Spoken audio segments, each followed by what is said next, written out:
Benu Shalom Aleichem, bienvenidos de nueva cuenta a un programa más de I Stand with Israel.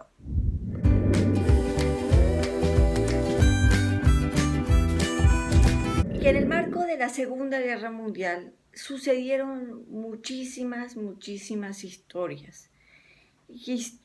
Historias que hemos relatado ya, historias que no se conocían, que algunas sí. Y bueno, esta es una de esas tantas historias que no se conocían sobre que sucedieron dentro de la Segunda Guerra Mundial.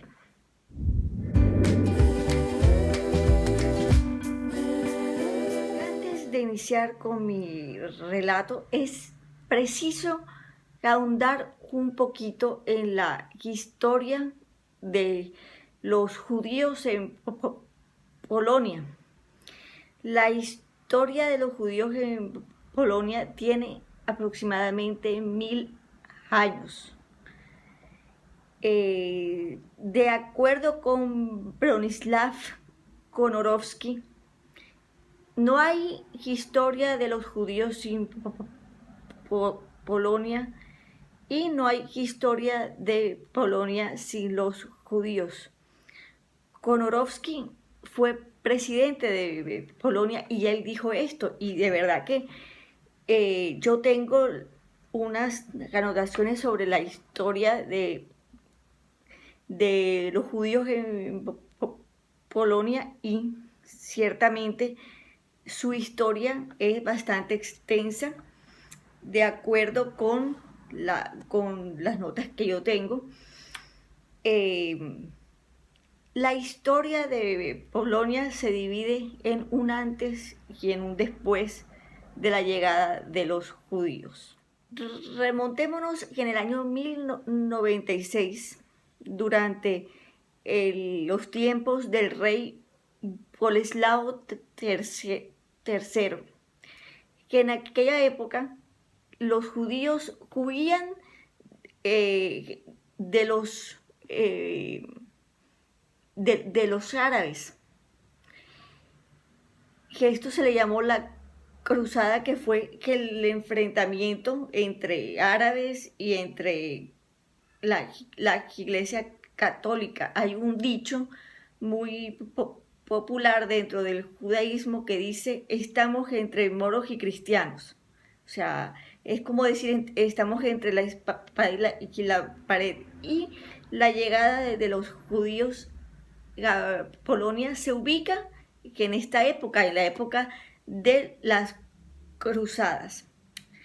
Pero no fue hasta el año 1333, hasta 1370, durante el reinado de Casimiro el Grande, cuando el judaísmo, con la presencia judía en Polonia, comienza a cobrar fuerza. Mayoritariamente los judíos que llegaron a Polonia eran alemanes, más propiamente del imperio austrohúngaro, que estos judíos son los ashkenazíes, que llegan de Alemania, de una parte de Francia, o sea, toda esta parte de los países eslavos, Rusia, en fin, son los ashkenazíes. Los sefardíes son los que llegan de la península ibérica, de otra parte de Francia. Podemos también incluir a los judíos marroquíes, también hacen parte de los sefardíes. Entonces, bueno, los judíos ya habían sido expulsados antes de llegar a Polonia, que habían sido expulsados en 1182 de Francia, en 1290 de Inglaterra, de 1348 de Alemania, de 1492 de España y de 1496 de Portugal. Entonces ellos llegan, esos judíos comienzan a llegar a Polonia porque realmente no había antisemitismo, todavía Polonia no había despertado a ese antisemitismo que ya existía en Europa. Casimiro el Grande se le recuerda porque él convirtió a Polonia en un país comerciante. Antes de la llegada de los judíos en Polonia no existía el comercio y los judíos tenían la ventaja que, como se hablaba que en toda Europa que el idioma yiddish, ya que el hebreo no se hablaba aún, entonces los judíos podían comerciar con otros, con otras comunidades. Y al llegar a Polonia, comienzan a imponer la actividad del comercio. La migración de los judíos en Polonia llega en circunstancias muy especiales, ya que ellos colocan 3 condiciones. 1, autonomía cultural, es decir, sinagogas, cementerios y escuelas judías. 2, tener trabajo, es decir, poder ejercer la actividad del comercio local, nacional e internacional.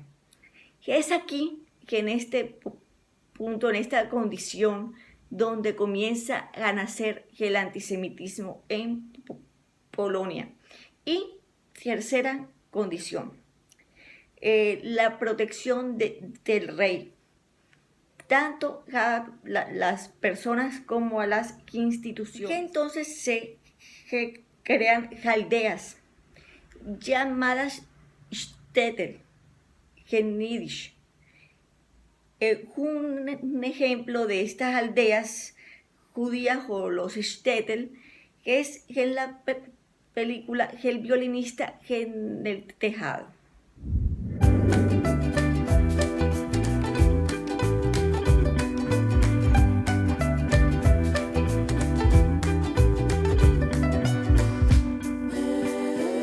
Este tipo de aldeas judías que existieron hasta el siglo XIX, en donde habitaban el 70% de los judíos a lo largo de Polonia, Estonia, Lituania, Ucrania, que en Rusia también solía haber este tipo de aldeas.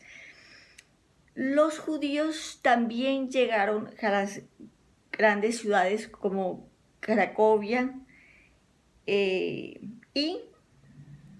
se involucraron mucho en la parte de la ciencia y de la investigación. Cuando se comienzan a levantar este tipo de aldeas, que de pronto comienzan a verse ciertas diferencias entre judíos y polacos, comienza a nacer el antisemitismo, o quizás el pueblo polaco se comienza a despertar en ese odio del antisemitismo. Así es que el antisemitismo no nace con la llegada de los alemanes en el nazismo, sino que era un odio que era callado, estaba dormido, y con el estallido de la Segunda Guerra Mundial se comienza a levantar ese odio del pueblo polaco hacia los judíos, y que es precisamente que esa es la historia que quiero relatar, que es sobre que este pueblo en Polonia, un pueblecito llamado Jedbabne. Jedbabne constaba de 3.000 habitantes. 1.400 de ellos eran polacos católicos, cristianos, bueno, en fin. Y 1.600 de ellos eran judíos. Antes de la Shoah, que en este pueblo había paz, había armonía, no había que el antisemitismo quizá que existía, pero no estaba realmente motivado hasta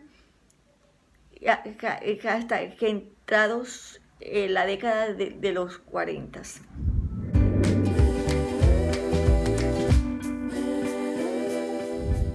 Durante muchísimo tiempo hubo un silencio muy grande a lo que respecto a la masacre en este pueblo, hasta que Jan T. Cross, un profesor norteamericano, publicó el libro Vecinos, destrucción de la comunidad judía de Jedbabne. Pero ¿qué fue lo que realmente ocurrió que en aquel pueblo? ¿Qué pasó realmente? Lo que pasó en Jedbabne no fue una masacre perpetrada por los nazis. Fue una masacre perpetrada por sus propios vecinos. Los habitantes no judíos de Jedbabne, es decir, los 1.400 que habíamos hablado, asesinaron a sus vecinos judíos. Fue la matanza más dantesca que ha tenido ese pueblo. Sus propios vecinos asesinaron a toda una comunidad. De aquella masacre tan solo sobrevivieron 7 personas. Que esas 7 fueron quienes le dieron el material suficiente a Jan T. Cross para que escribiera su libro Vecinos. Que aunque parezca increíble, los alemanes no intervinieron en lo absoluto en la matanza de aquel pueblo. No participaron, no lo ordenaron, tan solo que ejercieron el papel de espectadores. Luego de aquella masacre, las tierras de los judíos abandonadas fueron apropiadas por sus propios vecinos. Hicieron cambios en las escrituras, hicieron diversas modificaciones que los hacían ver como si ellos fueran los dueños de aquellas tierras. Los habitantes no judíos de Jedbabne, si bien tenían tierras, pero indudablemente las mejores eran de los judíos, y con esas tierras fueron las cuales ellos se apropiaron. Encontré un artículo que hace referencia a esta historia y voy a leer un pequeño párrafo que dice así: uno de los elementos más perturbadores de esta historia es que rompe el arquetipo de monstruo que comete actos inhumanos. Como señala el texto de J. Cross, que en Jedbabne los verdugos fueron unos polacos normales y corrientes.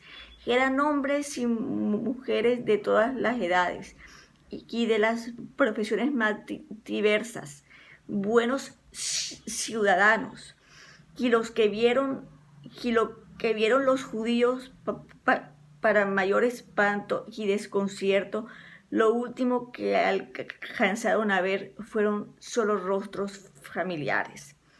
Vieron a sus propios vecinos devenidos en asesinos voluntarios. He llegado a la conclusión con esta historia que estudié bastante, que la preparé bastante y llegué a la conclusión que cualquiera que envenenado o enfermo de odio, y no olvidemos que el antisemitismo es el odio que más está cargado de violencia.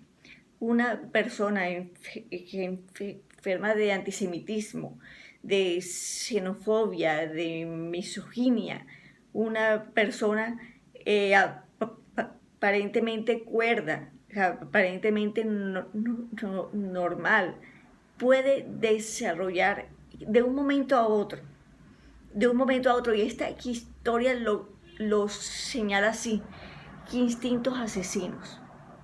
¿Quién se iba a imaginar que los mismos habitantes de ese pueblo, seguramente que el barbero del pueblo, seguramente el dueño de la cantina o el dueño de la botica o el cura de la iglesia quizá, y que iba a terminar cometiendo semejante asesinato, semejante genocidio?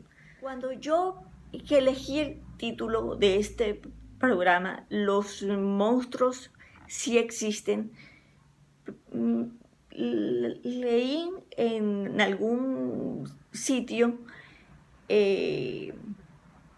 sobre que el escritor y el maestro del terror, Alberto Laiseca, que decía que los monstruos sí existen, y no se refería a esos seres horrendos con colmillos, Quasimodos quizá, u hombres que tenían cierto comportamiento que los diferenciaba de un hombre común y corriente, sino que hablaba que cualquier persona, que el monstruo no siempre es feo, que el asesino puede ser cualquiera, que el hombre es un ser racional, y no hay acto más racional en el hombre que el de asesinar.